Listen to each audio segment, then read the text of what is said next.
Welcome back to the Covenant Baptist Podcast, where we've spent the last year, 2025, and now this year, 2026, reading through the Bible together. This week, we turn our attention to the Song of Songs, sometimes called the Song of Solomon. I prefer the title Song of Songs because it is literally that title in the Hebrew. It is called Shir Hashirim, and also because I believe it speaks of one of the highest forms of wisdom, which is the love, and ultimately the love of God.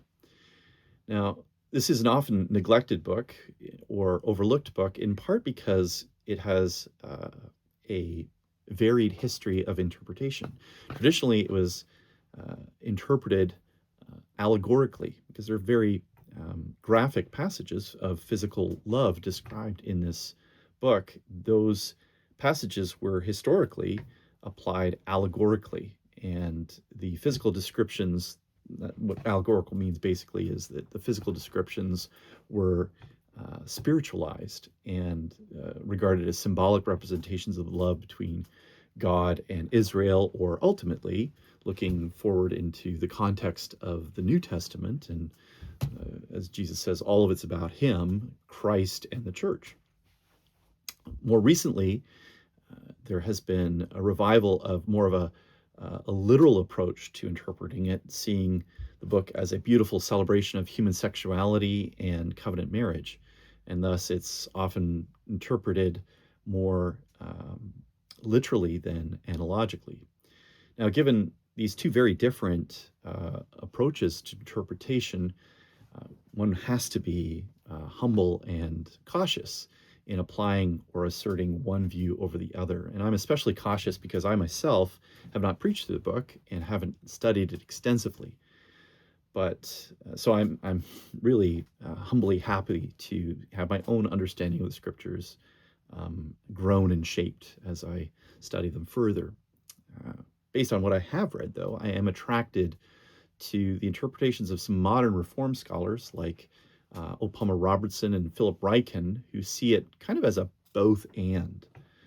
In the Song of Songs, we see a picture of the restoration of the one flesh intimacy of the Garden of Eden, which is ultimately reflected in the union and communion between the heavenly bridegroom of Christ and his people. And biblically and theologically, what we see here is a reversal of Eden and the undoing of the curse accomplished through the sacrifice, the loving sacrifice of Christ, the bridegroom, for his bride, the church.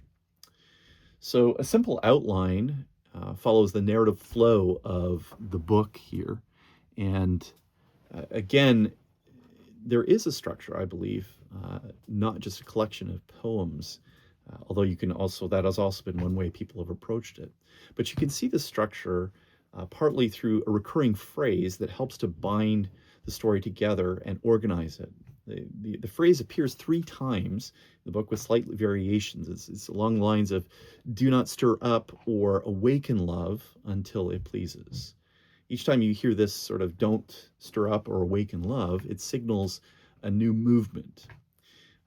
O. Palmer Robertson, in his description, basically divides the book into 5 acts, and I've added some descriptions here to them to help us to sort of follow the scene here. So Act 1 is the anticipation of love there in chapter 1, verse 1 to chapter 2, verse 7. And this is where the drama opens with the magnetic pull of attraction, portraying the God-given longing for intimacy as a foundational element of a covenantal relationship, whether that's marriage or a relationship with God.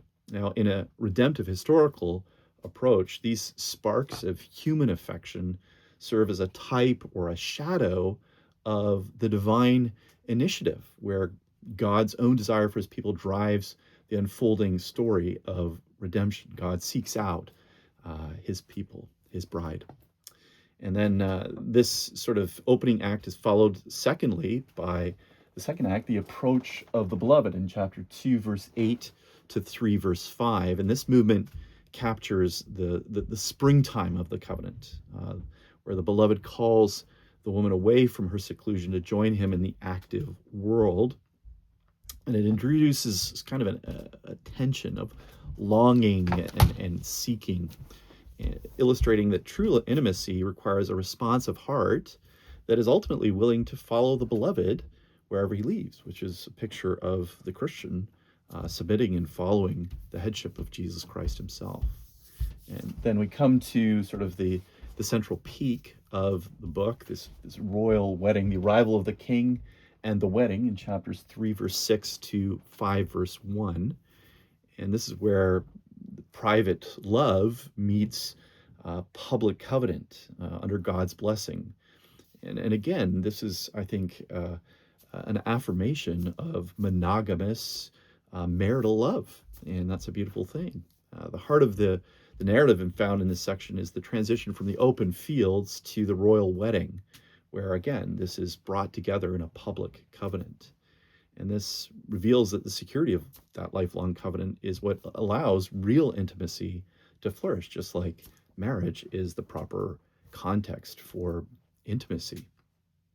And this restores ultimately the joy of the garden and points to the ultimate union and communion spiritually between Christ and his people.